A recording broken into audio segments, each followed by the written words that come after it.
আসসালামু আলাইকুম। আজকে আমি যাচ্ছি টাঙ্গাইল জেলার ভাসাইল উপজেলায়। যখনই ভাবলাম আমি বের হব, তখনই মুষলধারে বৃষ্টি শুরু হলো। অনেক বৃষ্টির কারণে ভিডিও করতে পারিনি।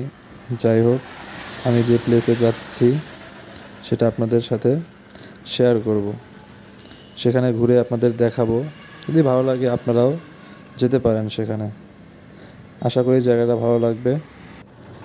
জায়গাটা তেমন বড় নয় যে আপনি সারাদিন ঘুরবেন, বাট আবার তেমন ছোটও নয় যদি চান আপনি সারাদিন এখানে কাটাতে পারবেন। কেউ যদি চায় যে এখানে সারাদিন কাটাবে, সে পারবে এখানে সারাদিন কাটাতে।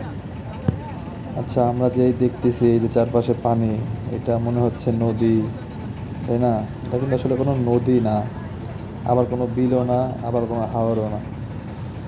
এটা এখন বৃষ্টির সিজন, এখন বৃষ্টি আছে তাই পানি আছে।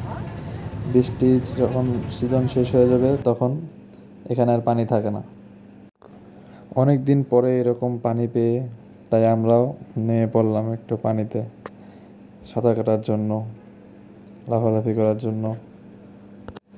অনেকক্ষণ এভাবে সাঁতার কাটার পরে আমরা তারপরে উপরে উঠে গেলাম, ফ্রেশ হইলাম। এই জায়গাটা দেখেন, এখানে অনেক লোকজন নৌকা করে আসছে, নাচানাচি করতেছে, গান বাজনা। মনে হচ্ছে যে আমরা জলে না স্থলে আছি। আপনারা চাইলেই এখানে ঘোরার জন্য আসতে পারেন। আশা করি আপনাদের কাছে ভালো লাগবে।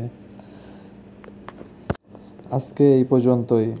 পরবর্তীতে আপনাদের সামনে আবার নতুন কোনো জায়গায়, নতুন কোনো স্থানে আপনাদের সামনে ভিডিও নিয়ে হাজির হব। ভালো থাকবেন। আসসালামু আলাইকুম।